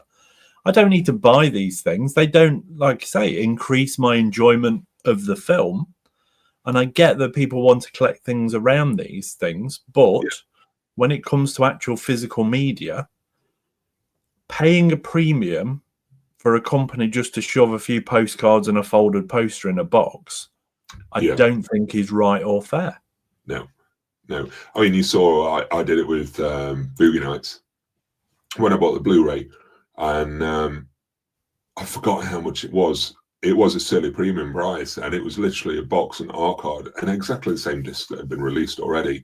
I mean, I was a fan of Boogie Nights. I wanted a better edition of it, and I got it. And I don't mind it being on this. I like it being on the shelf as a limited edition box set, but I also see that I was completely mugged for the money that they charged. It was ridiculous. And the same can be said probably of my Pulp Fiction limited edition, the 40th anniversary edition. It's literally a box with a pop-up thing, and there might be a couple of other extras in there, but I wanted that bigger box for the shelf because it's a movie that I love. And I paid twice the price of what I should have done for the movie, really. 40 quid for this pop-up box, which was exactly the same disc in the Amaray case, just in a cardboard slip thing. So I've literally spent, what, an extra £20 or what, $25 for a box, for a cardboard box. And that's all it added. These are getting ridiculous, really. I think. Finding it too much. But I'll always be tempted for the movies that I love to get that better edition. Better. It's not better edition. It's not a better edition. That same edition is the thing. Yeah, bad word in there. I said better edition, but it's not a better edition. It's the same edition with a different box. It was literally the identical disc, wasn't it, to what you already owned? Yeah, both Pulp Fiction and Boogie Nights. And I'm sure I've got a couple more like it as well, because I always want a nicer edition. It's not a nicer edition. I just want a nicer box for the movies that I care about. But again, that connects to your wife. You always wanted a nicer box. Nice. Thanks. Size matters. Size matters. Yeah. So yeah, I just get sucked into it as well every time. And I've not done it with Boogie Nights. I just ordered the basic edition because I didn't want the steelbook. So that is a movie that I've upgraded again. But I'll see if it'll fit in this box. But yeah. You up gay what? What? You said up gay, that was all. It doesn't matter. Upgrade. Move along. Morton's Movie Review says, all my art cards sit in the box and are never touched. Jeremy, art cards are just lame. Just pause the film. Slipknot fans with us as well. Good evening, Slipknot. Good evening, Slipknot. Morton's says, I mean, the poster is a nice thing, but they're too small. I agree. Alex Great says, I do video edits for work, and when something gets filmed in 4K, I have to put it down to 1080p because the file size is massive, and the people who watch the videos don't really see a difference. Yeah. There we go. Distributors, Mad Dog, distributors, if we release it, they will come. And that's what some of these labels are. They've got the name, and people just flood to it every time they do a limited edition. It doesn't matter of the film. They'll just flock to it.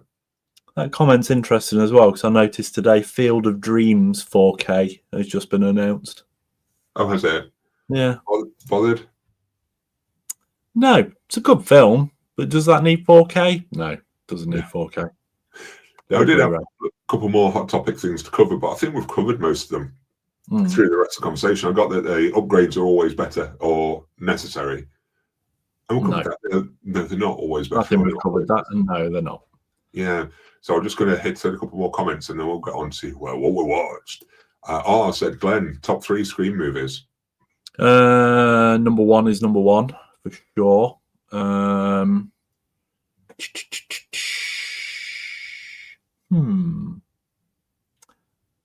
Do like 5, but I do really like 2. I think 3. Yeah, I have issues with 3, but I still really enjoy 3. Scream is a franchise where I will sit down and happily watch any of them. And it doesn't matter because there's something so appealing about all of them. Some are stronger than others, but, you know, let's face it, we can't live without the first one. The first one rules. I really enjoyed 4. I think 4 is one of the most underrated sequels. I think it's stronger than a lot of people remember it being. Well, there's a different cut of 4 out there as well, isn't there, that we didn't get. I mean, there was so many promotional pictures before the film came out of scenes that we never actually saw in the film. So I'd like to see properly what is out there. But yeah, 4 was one of them that I think grows on you more and more. Yeah. But I'm intrigued by the new one. I'm looking forward to that. We will see next February. Yeah. Back to comments. Tom G says, listen, we'd all be complaining if physical media went away and it was all streaming. It's good to have the choice. I agree. DD, even if I don't understand their behavior to just buy everything, if they didn't, we may not have physical media at all. So I'm going to let them do their own thing without complaining. However, just stay aware that they're going to try and sell your product to feed their addictions. Absolutely. Bins and Toast, I prefer physical media over digital. I think we all do here. Yeah, I think so. But unfortunately, I will use digital quite often, but I do prefer physical. Alex Great says, I'd like to get the Canon Ninja trilogy, hoping 88 Films will do a release of them, as I'm not keen on importing the Kino Lorber versions. I think they've got 88 films written all over them. They have, surely. Yeah. Oh dear, hiccups. Yeah, Jeremy says, 70 watching 32 likes. Ninja watchers or hate watchers might as well hit the like button. Yeah. Slim Up, do you think Scream doesn't have the story to be a long-running film series, for example, like A Nightmare on Elm Street or Friday the 13th? I think it's a very different thing because you've not, Freddy's Freddy, Jason Voorhees is Jason Voorhees. Ghostface is many, many different people and can forever be many, many different people. Yeah. So you can always have a different story. You can set it anywhere in the world, and as long as somebody's dressing as Ghostface and going around stabbing people, then you can have a Scream movie, I think. Yeah. Says it's a shame due to licensing we haven't got Scream 4 4K yet. I agree. Sure it will. I agree. Yeah. Adam, Biscuit Tin Only makes me not want to support that IP. Greed equals not need. Bins and Toast, personally, I buy physical because quality is better than what you get from streaming. I think streaming holds up pretty well. It just depends where you're watching, what you're using, and what you want from it, really. Some movies I'll happily just watch on digital, but if it's a movie I really care about, I really want to see, I would rather watch it on physical if I can. Yeah, I think there's many more kind of, there's factors with physical media, but there's more factors with digital, I think. Who you're streaming it from, and, even down to your broadband. How good is your broadband? Yeah. Oops, sorry. I missed that. Someone else. Beans on Toast says, yeah, but other than HMV, where do you guys buy physical media? Amazon. Yeah, online. There's not many choices. Not many choices now, unfortunately. For buying new ones, I wouldn't know where else to go for a new release anymore, to be honest. Not new release. CEX, we obviously buy quite a lot. Yeah. But yeah, other than that, eBay, I'll pick the things up. But I do like going in HMV. I know them really well in there now, and we always stand around and have a chat about movies and things. Yeah. Even if I don't buy anything. So it's worthwhile. Definitely. Mad Dog. That's why it's good to visit the physical stores and not just buy online, as stores will go if people don't buy from them in person. Mm. Yeah. There's... Yeah. It's a good point. Well made. I think people will agree with you on that one. Very good. Alex. Definitely.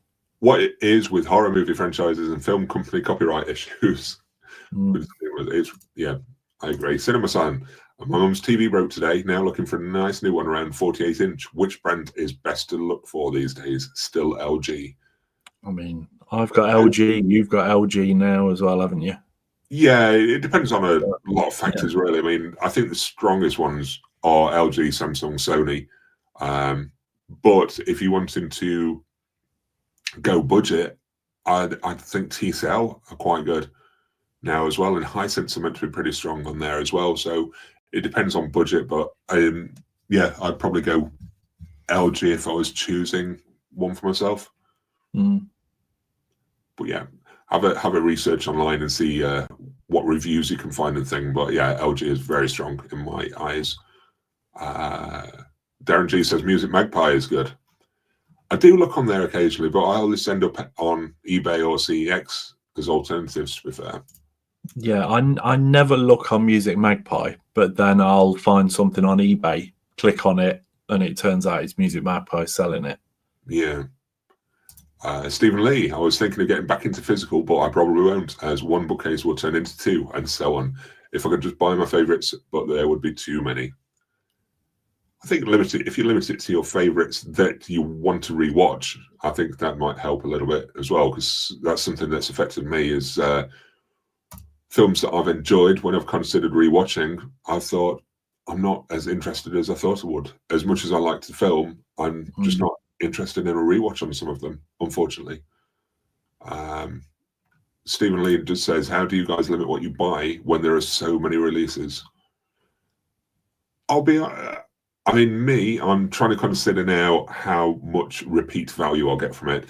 I'm getting old enough now that I'm considering that if I watch and enjoy a movie, that I might not get a chance to watch it again before I'm dead. And it's the harsh realities of the movies that I love. Some of them I've not watched for 10 or more years. So when you consider my age and height and everything else, you think if I'm watching a movie today, I think, oh, I'll pick it up because I want to rewatch it someday. Don't know when that's going to be. So it has to be I want to rewatch that now before I pick it up, because I consider if I'll still be here to be able to watch them.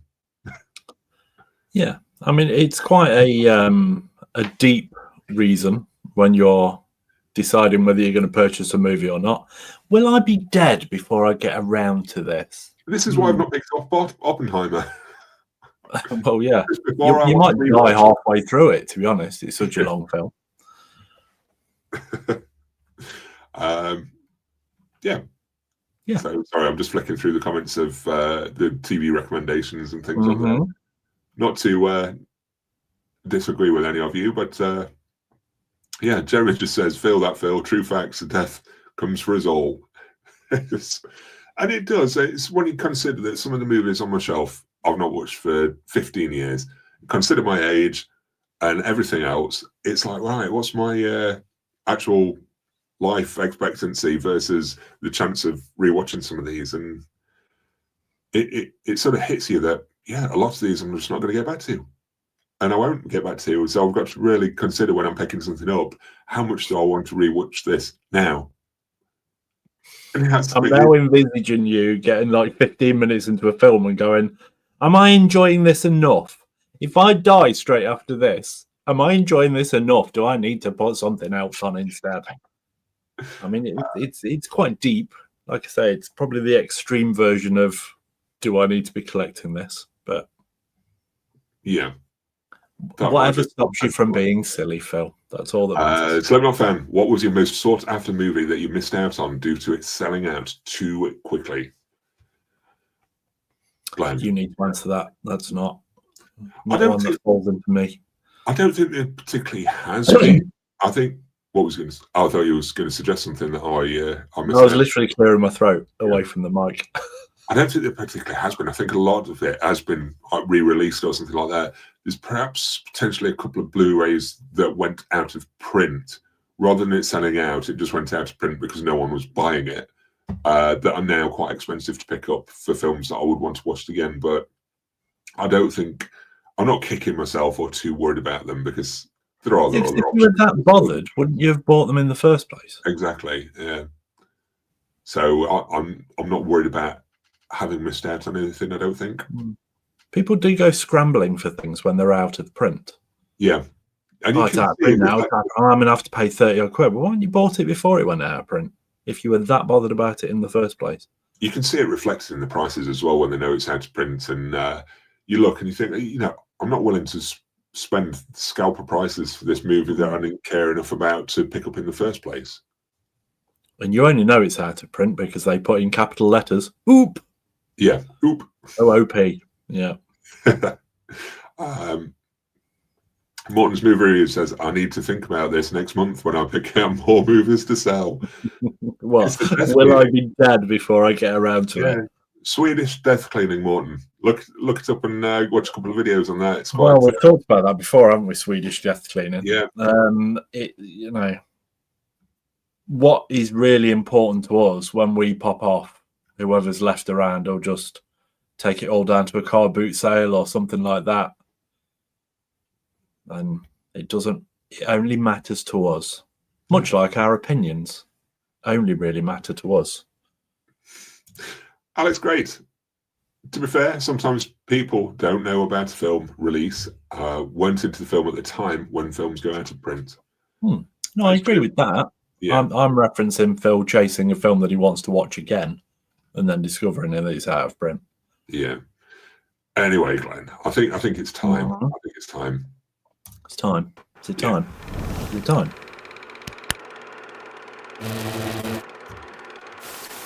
Time. What are you watching? Well, should we talk about what we watched together first? Yeah, can do. Okay, let's do that then. Shout it out. We watched The Running Man. We went to the cinema, didn't we? We did, yes. Edgar Wright's The Running Man. Yeah. And I'll call it Edgar Wright's The Running Man, although you would have no idea Edgar Wright made that movie. Yeah. Very good. Yeah.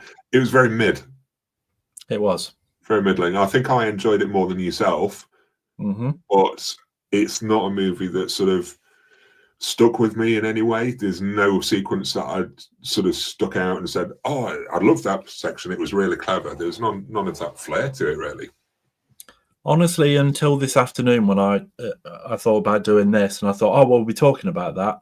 That was the first time I'd actually thought about it since watching it in the week. It is so forgettable. Yeah. It is, like when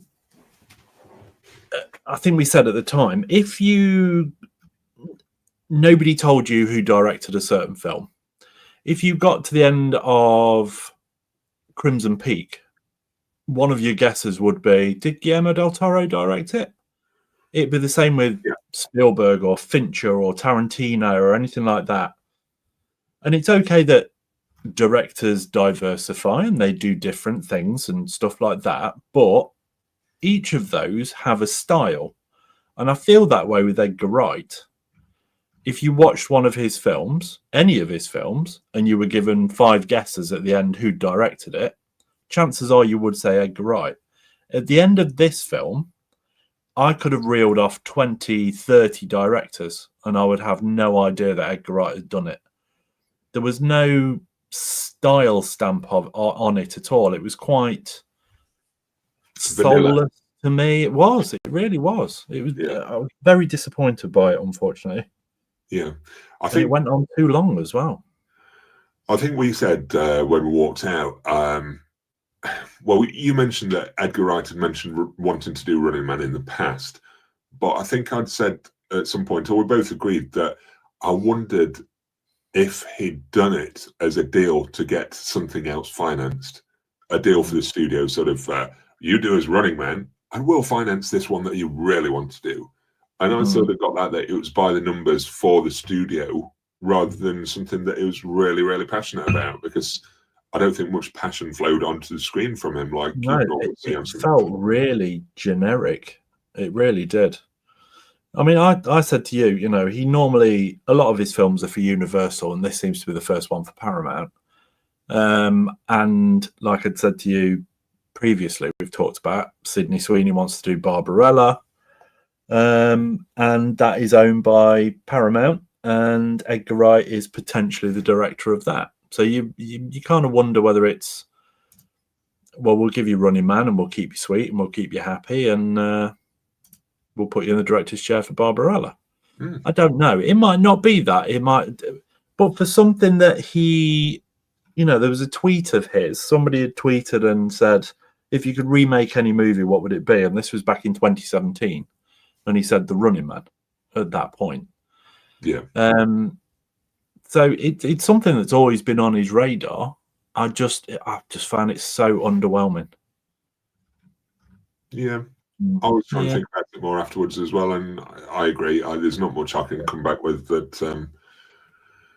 There's lots of little. I mean, the one thing I did kind of get out of it was all the little Stephen King kind of bits scattered throughout. Yeah. There's even like Tabby's Diner and Tabby is Stephen King's wife and things like that. And there's, you know, there's at one point, one of the guys gets his Achilles tendon slashed. And that reminded me of Pet Sematary and things like that. So there's lots of little Stephen King kind of nods throughout. Yeah. But, you know, it's not enough. It's not enough. Yes. Did you watch anything else this week? Yes, I have watched. I'm going to sound like Mr. Negative, but everybody on here thinks I'm Mr. Negative anyway. So I watched, talking of passion projects, Frankenstein. Guillermo del Toro's Frankenstein. And that... Well, I'll very briefly say what I feel are some negatives. It's... For a passion project, it kind of... Again, with Del Toro, it looks beautiful. The costume design, the set design, all of these types of things are amazing in it. The negatives for me, the biggest negatives were it still felt quite small scale. It almost felt a little made for Netflix kind of thing. It felt like quite a glorified limited series for me, to be honest. You know, I love Del Toro. I loved him before I met him. I loved him even more since then. This just doesn't quite hit for me. Oscar Isaacs, I feel, is wrong for it. There's some awful CGI in it that is like devastatingly bad, to be honest. The greatest thing about it is Jacob Elordi. He is fantastic in it as the monster. He... Pardon the pun, but the film comes to life when he comes to life. It changes. Whenever he's in a scene, you are interested and it lifts it immediately. His physicality and everything is just brilliant. And that film is saved by him, as far as I'm concerned. I don't know if you've got around to that. And somebody just popped that up. And I did watch it last night, which was One Battle After Another. Yes. Watched it again last night and just loved it even more the second time round. I look forward to knowing truly what the kind of story is and what have you. Yeah. I loved all of it so much because I knew what was coming. I could really appreciate it and enjoy it fully. As much as I enjoyed the performances before, DiCaprio's amazing. Sean Penn's amazing in there. Sean Penn's going to be Best Supporting Actor, surely, for that.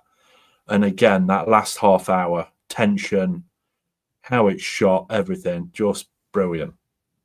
That and Sinners, for me, are the best two movies of the year so far. Yeah, Sinners is up there for me. Nosferatu as well. So what have you watched, Philip? That's about it. I've finished off Slow Horses TV show on Apple TV and really enjoyed that again. Again, I really enjoyed the new season of that. And nothing much else really. I've been busy with other stuff. Yeah. So we're going to jump to comments and see what everyone else has been watching as well. Do it.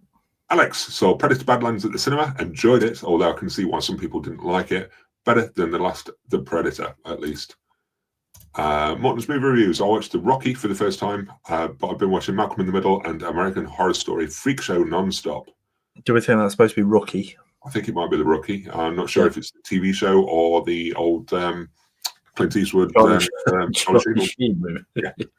I think it's probably the TV there's show. a lot. Watch this week, My Neighbor Totoro and Porco Rosso. Bit of Ghibli. Beans and Toast. Haven't watched the new Running Man, but the original is a classic. I don't think I could sit through the original again, you know.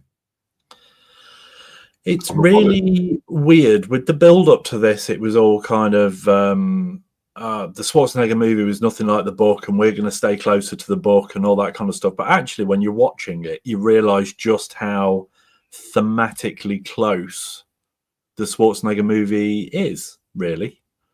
The main kind of story points are still there. It's just dealt with in a different way. Real Sketchman. This week I've watched Predator Badlands, John Carter, 2012. Massively underrated Disney film, I thought that was. Longlegs, Keeper, and Bakuman. There we go. Mad Dog, how long does it take for a director's style to become apparent after just one or two movies? I think, to be honest, I think some of them can get away with just one movie and you can see some real style, but it's just seeing the continuation over to another movie that's the most important for that style to become more apparent. Yeah, I think it needs to be over 2 movies, so you kind of go, okay, that they're doing that again. So I get that. Okay, I understand. I like, I'm not saying Michael Bay's the greatest director on the planet, but when you're watching a Michael Bay movie, the shots that he chooses and things like that, and basically how much crap gets blown up, you're watching a Michael Bay movie. Jeremy watched The Cutters Club, I think Tony Todd's last film. Kamen Rider, Amazon. Pre-Hysteria, regularly scheduled seasonal shows of Welcome to Derry and some anime. Not much this season, actually. Is Welcome to Derry any good, Jeremy? I've heard it's okay. I'm letting it stack up and then hitting it in one hit. Adam watched Frankenstein, Chapter 2. Finally, did not enjoy it, to be honest. Found Luc Besson Dracula more enjoyable. Saw a 7 Seas copy Friday. I'm intrigued by the Besson one of Dracula. Bins and Toast says Pan's Labyrinth is a good movie. Eventually, I'll get it on 4K. Yeah, I think, like I said, for saying it was Guillermo's passion project, I think he's made better movies. Yeah. Fair. Adam Ragg, I watched Akira for the first time. Wow, what a film. Visually, story-wise, amazing. Darren said, I watched Frankenstein last night. Great film and probably my favourite of the year now. Fair dude. There we go. Woody, this week I watched The Northman and Life of Chuck. Good watch. Phil will enjoy this. Looking forward to Life of Chuck, to be honest. Hopefully soon. Grateful Black watched Predator Badlands. Thought it was a good story, spoiled by clunky CGI and special effects that looked really cheap and obvious. Well, we will find out this week, won't we? Yeah. Tuesday. Adam Ragg, also Predator Badlands as well. Really enjoyed it. Martin's Movie Cupboard watched Conan the Barbarian, Conan the Destroyer, and Warriors this week. I love the Warriors. I love the Warriors. Magic there. Alex Great. Alita Battle Angel doesn't seem like a Robert Rodriguez movie, but you can see bits of his style in there. And you know what? It's a good movie, Alita. Yeah. I think a few people kind of saw the CGI and it looked CGI heavy and stuff like that and went, I don't know if it's a decent movie. Yeah. Mad Dog going back a little while, but has anyone seen Eddington? Any thoughts? Did you watch that, Glenn? We literally got about 50 minutes in and Lynn went, I don't know if Lynn loves a slow burn kind of movie and things like that. And it just wasn't grabbing either of us in any way. Not saying I wouldn't go back to it. I love Ari Aster's other movies, but even Bowie's Afraid. But this just didn't grab me at all. Redbox. I've been watching all the Pirates of the Caribbean films. Just watched the 4th one. I think the Pirates movies are enjoyable fun. They really are. I think the smartest thing they can do is bring Johnny Depp back. 100%. Charlie 85 watched Pale Rider this week and The Warriors on 4K. Jared Cheer rewatched Minority Report on Prime. 4K is on pre-order. I think we considered the 4K at one point, didn't we? But it's one of them that I'm going to wait for reviews of, and then the consideration of how many times we'll watch it again. I noticed it's just the movie that's 4K, and all of the extras are on a separate Blu-ray disc. Not that matters, but just saying. Darren G, yes, Alita is great. I'd love a sequel.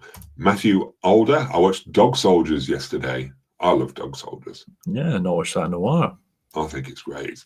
Anyway, we're massively overrunning, Glenn, again. So if anyone's got anything quick, any other hot topics you want us to dive into and embarrass ourselves about, then give us a shout out now. Glenn, have you got any pickups you want to show before I log us off? Or only one, so I can skip through it very quickly. I mentioned it last week. We were talking about Korean movies, and Del Toro saying that Korean movies were his favorite movies, and I was talking about various different ones that I hadn't seen. And this one I mentioned, and I decided to pick it up to give it a look. Nice. I Saw the Devil. Randomly came in one of those plasticky sleeve type things, like from Doorway to Darkness. But So I picked it up nice and cheap. Looking forward to giving that a look. What about you, Philip? I picked up absolutely nothing this week. I've been distracted with trying to get this room sorted. So, yeah, I didn't even have time to look at any physical. I did order something, though, but that's on its way from good old US of A. And I think I might have spoiled it last week anyway. So we'll have to wait, and then I can show next week, hopefully. Excellent. But shall I blast through other pickups really quickly without too many comments or anything? Do it. So here we go. Anthony PLO. My pickups are 3 Blu-ray, 2 from the Criterion sale, are Time Bandits and The Adventures of Baron Munchausen, both Terry Gilliam films, and the Rankin and Bassett Christmas collection. Adam watched a bunch of UK new Christmas adverts. Wallace and Gromit. Can't roll with Wallace and Gromit. 578. Go Verbinski is back with Good Luck, Have Fun, Don't Die, which I looks think that looks great. I sent you the link the other day. I'm looking forward to that one. Yeah. I'll go and watch it. I'm not massively into the looks of it. Not massively at the minute. Right, okay. Yeah, I think that looks entertaining.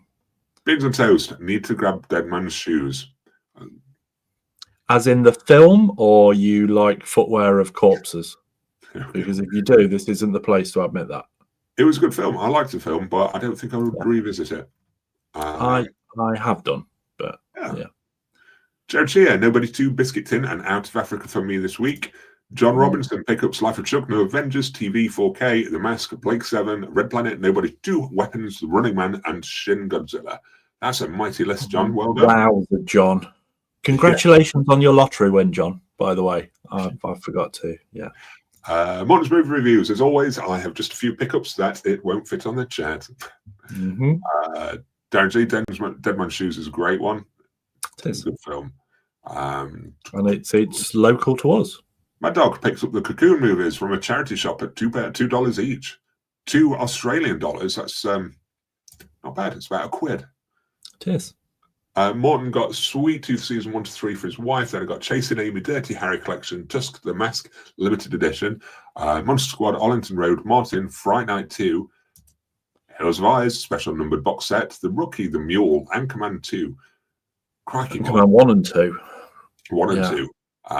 Congratulations on splitting the lottery win with John Robinson this week. Clark and Manny, Gandhi, Ken Russell movie 3-pack, Outlaw Joseph, Wales Pale Rider, Amadeus, Kingdom of Heaven, Watership Down, Deadpool vs. Wolverine, and ordered The Warriors for a K box set. Not sure what that is. 4K box set. Yeah. There we go. Yeah. Morton's movie cupboard picked up 3 Blu-rays, Deadly Friend, Gregor's Girl, and the Oblong Box. Mr. Bojangles picked up Shin Godzilla 4K Steelbook. Sorry, I just got Morton there. Glenn, why do I admit that here? There we go. Jeremy Carr, Phil and Glenn, who's your favourite from Monty Python? Hot take on any food? Hot take on something from when you were a kid compared to something similar with kids today? Crikey, Jeremy, you got a whole. You asked if anybody had any hot takes. It's your fault. I know. So, favourite from Monty Python? Don't care. I'm a big John Cleese fan, but I liked Fawlty Towers and things like that as well. So yeah, I appreciate them and what they did, but I'm not. I've not got a favourite. Don't like them that much for a favourite. Any hot take on any food? I like mixing sort of sweet and salty and things like that together. So I'll put pineapple on pizza. I think Greg's vegan sausage rolls are better than the normal sausage rolls. Fair. So when I say I put pineapple on pizza, I also put jalapeno peppers and pepperoni and stuff like that on there as well. So it really mixes the salt and sweet, or spicy and sweet. Hot take on something from when you were a kid comparing to something similar with kids today. They don't know. They're born. They're spoiled. They're wrapped in bubble wrap. We used to go out and play in the mud and swing off trees and all that kind of stuff. And parents are too overcautious with their kids now. And that's why kids get poorly and kids are a bit pathetic. Hot take. Fair. I'll go on. Antonelli Piello, I ordered 3 Blu-rays from Criterion, Time Bandits, Baron Munchausen, and... We've had that. We've had it. Have I got skipped back? We've had it. Yeah. Mad Dog, have you seen Clockwise John Cleese from the 80s? Yes. Yes. Very good film. It was okay. It was okay. But Jeremy, I do mushroom, pineapple, honey hot sauce mix on pizza. That sounds good. That sounds good. But for now, I'm going to have to close us down, Glenn. I'm going to have to close us down. Well, we need to do the leaderboard thing. I'm logging off, man. I'm logging off. Okay. I was getting something ready then, so I could oh, go on, we're going, bye, have fun. And then bring us back and we'll do the countdown, but you just ruined it now. Well, if you told me to start with, I wouldn't have done, would I? I just thought you you were being your normal incompetent self, so I went with it. Could be that as well, anyway. Yeah. Let's look at the chart. Let's look at the chart. Top fans, there we go. Start at 10. There we go. Right. At number 10. Hang on, I've just got to scroll. We have Cinema Sign at number 10. Number 9, we have Adam, NYC. Number 8, we've got Woody. Number 7, we've got Alex Great. Number 6, we've got Mad Dog. Number 5, we've got Adam Rag. Number 4, we've got Jerry Cheer. And then, are we ready? Are we ready for the top 3? Number 3, we've got Morton. Well done, Morton. Number 2, we've got Clark of Manning. I was going to say, he's going to have reclaimed his crown, surely. Number 1, Jeremy's reclaimed his crown. A round of applause for Jeremy Carr. There we go. So, well done, Jezza. Thank you to everyone for joining us for this chat. I know it's been different, a little bit ranty maybe. I don't know. Thought it was something different, but I completely forgot to mention all the things I intended to mention that I said about last week, but it got away from us. Excellent. Another time. But anyway, thank you all for joining us. Until next week, farewell. Bye, everyone. Ta-ra.